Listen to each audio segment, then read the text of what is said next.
Hey, salut à tous et à toutes, c'est Top Foot, on se retrouve pour une vidéo sur Cristiano Ronaldo, l'attaquant star du Real Madrid, avec un palmarès aussi grand que... Ma bite. Bon, c'est parti, premier fait, Cristiano ne s'appelle pas Cristiano Ronaldo, mais Cristiano dos Santos Aveiro. L'explication est simple, le papa de CR7 est un grand fan de l'ancien président des États-Unis, Ronald Reagan, si bien qu'il a décidé de donner ce surnom à son fiston, devenant Ronaldo en version portugaise. Deuxième fait, avant de rejoindre Manchester United, à l'été 2003, Cristiano Ronaldo aurait pu signer en faveur d'un autre maillot rouge, celui de Liverpool. Un transfert qui n'a finalement pas eu lieu en raison de l'échelle salariale mise en place chez les Reds. Mais Liverpool n'était pas le seul club au pied de guerre pour obtenir la signature du tant convoité Cristiano Ronaldo. Alors, joueur du Sporting Lisbonne, Arsenal était à deux doigts de réaliser un gros coup en 2003, mais cette fois-ci pas de problème financier, c'est bien United qui a su jouer les gros pas pour séduire le Portugais. Troisième fait, on le connaît pour ses initiales CR7, devenu une véritable marque, mais Cristiano Ronaldo aurait pu se voir renommé CR28.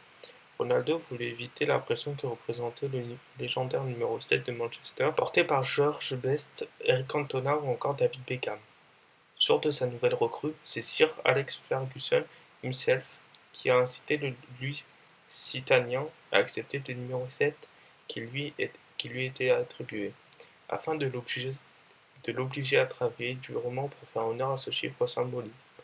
Coaching parfait, me dit-on à l'oreillette. Quatrième fait, qu'on soit supporter du Real ou non, impossible d'oublier cette scène hors norme de la présentation de Cristiano Ronaldo au Santiago Bernabéu, le 6 juillet 2009, une date qui restera pour sûr gravée dans la mémoire du Portugais, puisqu'il a rassemblé à lui seul plus de 80 000 personnes dans l'enceinte madrilène, un chiffre record pour la présentation d'un joueur, et rien de mieux pour gonfler son ego. Le précédent détenteur de ce record n'était autre que Monsieur Diego Armando Maradona.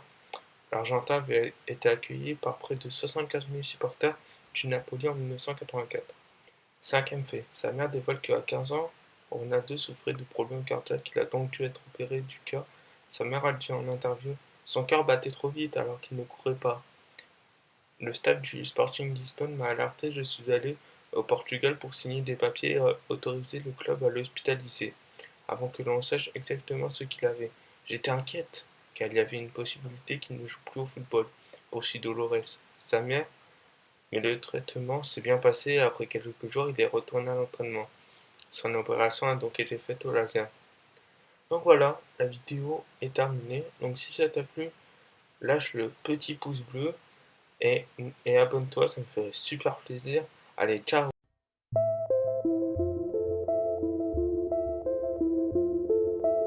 Alright, seen a lot of shit. Yeah.